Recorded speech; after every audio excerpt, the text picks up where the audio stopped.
এবং এই ক্ষেত্রে সবার আগে টার্গেট করেছিল ইসলামিক ছাত্র শিবিরকে। বাংলাদেশের প্রতিটি ক্যাম্পাসে ক্যাম্পাসে ইসলামিক ছাত্র শিবিরকে এক ধরনের অঘোষিত নিষেধাজ্ঞায় খুনি হাসিনা রেখেছিল। আমাদের রাজশাহী বিশ্ববিদ্যালয় ইসলামিক ছাত্র শিবিরের সেক্রেটারি শহীদ নোমানী ভাইকে দিনে দুপুরে কুপিয়ে হত্যা করা হয়। চট্টগ্রাম বিশ্ববিদ্যালয়ে মুজাহিদ ইসলাম ভাই, শিপন ভাই, সাকিব ভাইকে দিনে দুপুরে কুপিয়ে হত্যা করা হয়। আমাদের ঢাকা বিশ্ববিদ্যালয়, জাহাঙ্গীরনগর বিশ্ববিদ্যালয় থেকে শুরু করে বাংলাদেশের প্রতিটি ক্যাম্পাসে ক্যাম্পাসে প্রত্যেকটা হলে হলে শুধু নামাজ পড়ার কারণে, ইসলাম চর্চা করার কারণে, কোরআন পড়ার কারণে হাজারো শিক্ষার্থীদের উপর নির্যাতন করা হয়। তাদেরকে থানায় দেওয়া হয়, থানায় দিয়ে মামলা দেওয়া হয়। আপনারা জানেন ঢাকা বিশ্ববিদ্যালয়ে আমাদের রাকিব ভাইকে এমন ভাবে নির্যাতন করা হয়, নির্যাতন করে তাকে 4 তলা থেকে ফেলে দেওয়া হয়। যখন 4 তলা থেকে ফেলে দেওয়ার পর হামাগুড়ি দিয়ে যাচ্ছিল, তখন আবার তাকে নির্যাতন করা হয়। নির্যাতন করতে করতে যখন তিনি পানি চাচ্ছিল, তখন বলছে তুই প্রস্রাব খা। এরপর তাকে থানায় দেওয়া হয়েছিল, এরপর মামলা দেওয়া হয়েছিল।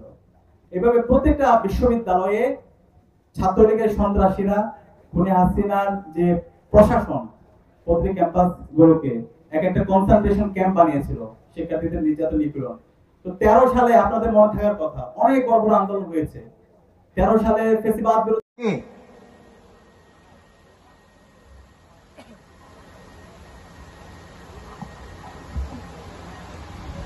জি ধন্যবাদ।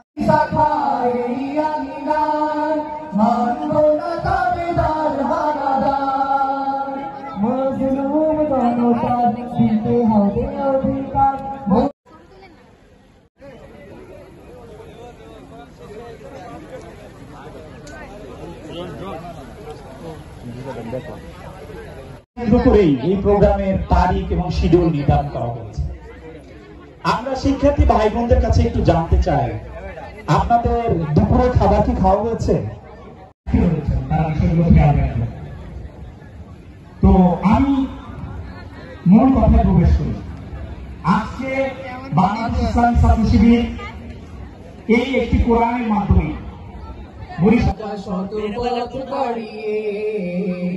আলোয় বেরাবো হাত বাড়িয়ে, এসো কোরআনের আলো মেখে আলোকিত হই, আধারের সব হ্যালো